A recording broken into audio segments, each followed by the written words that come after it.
Crime ન્યૂઝમાં આપનું સ્વાગત છે। વડોદરા શહેરના police conference hall police headquarter Pratapnagar ખાતે પીએસઆઈની ભરતીના માર્ગદર્શન સેમિનારનું આયોજન કરવામાં આવ્યું। સેમિનારના અંદર વડોદરાના એસીપી કટારિયા સાહેબ, સાયબર ક્રાઇમના એસીપી મયુર ધવજ સિંહ રાજપૂત, સિટી પોલીસ સ્ટેશનના પીઆઈ રવિ પ્રજાપતિ સાહેબ, પાણીગેટના પીઆઈ એચ.જે. પટેલ સાહેબ અને કૃણાલ સાહેબ જે એજ્યુકેશન ઇન્સ્પેક્ટર ઇન્ચાર્જ છે, જેમણે વિશેષ હાજરી આપી અને ભરતીના ઉમેદવારોને માર્ગદર્શન પૂરું પાડ્યું અને ઉમેદવારોને મૂંઝવતા પ્રશ્નોનું નિરાકરણ લાવવાનો પ્રયત્ન કર્યો હતો। 10 હોય બસ આ કોન્સેપ્ટ પર ખાલી ચાલવાનું છે તમારે। હવે અહીં આગળ શું કહે છે જુઓ તમે, આગળ શું કહે છે તમે કે ભાઈ એક વર્ગમાં 5 વિદ્યાર્થી ગેરહાજર હોય તો બાકી રહેલા વિદ્યાર્થીઓને 6 ટુકડીમાં વહેંચી શકાય। તો 60 વિદ્યાર્થીનો વર્ગ હોય એમાંથી 5 ગેરહાજર હોય તો કેટલા વિદ્યાર્થી થયા? 55। આ 55 ને તમે એક સરખા 6 ટુકડીમાં વહેંચી શકો તમે? 6 ટુકડીમાં વહેંચો એટલે 6 વડે ભાગી શકાય એવી સંખ્યા જોઈએ। 5 ટુકડીમાં વહેંચી શકાય 11 55 પણ 6 ટુકડીમાં વહેંચી શકાય નહીં। એટલે આપણે બાજુ 5 અને 6 ને 5 અને 6 ને ભાઈ આ તો 11 55 વેચે ગયા એટલે ઉતાવળમાં આપણે પાછું એ કરી દઈએ તો પ્રશ્નમાં લોચો થાય, બરાબર? થોડું એક્યુરેસીની કસોટી છે। તમને વધારે મેથ્સ આવડે એની કરતાં તમારી વધારે એક્યુરેસી કેટલી છે એ તમારી ચકાસવામાં આવે છે એની અંદર એમ। હવે જો પહેલો ઓપ્શન જુઓ, શું છે પહેલો ઓપ્શન? પહેલો ઓપ્શન 60 છે। 60 માંથી તમે 5 બાદ કરી નાખો એટલે હાજર કેટલા છે? 55। 55 ને 6 ટુકડીમાં સરખા વહેંચી શકાય?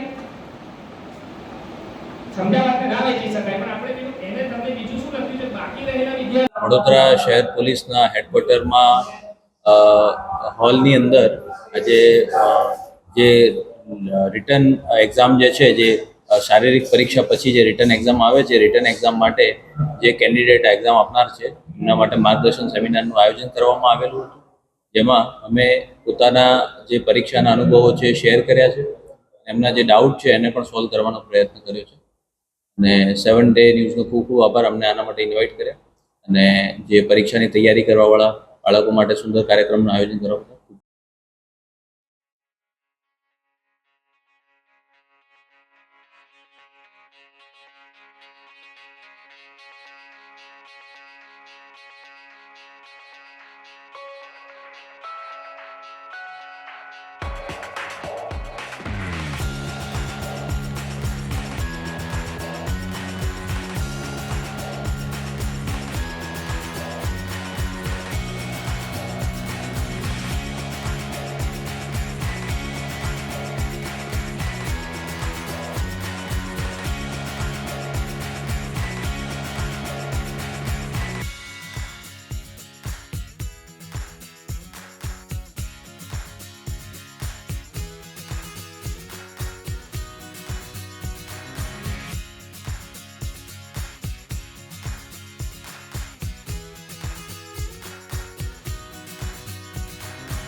સનસની ક્રાઇમ ન્યૂઝ ને સબસ્ક્રાઇબ કરો અને બેલ આઇકન દબાવી તાજી અને સચોટ ક્રાઇમ સમાચાર સૌથી પહેલા મેળવો।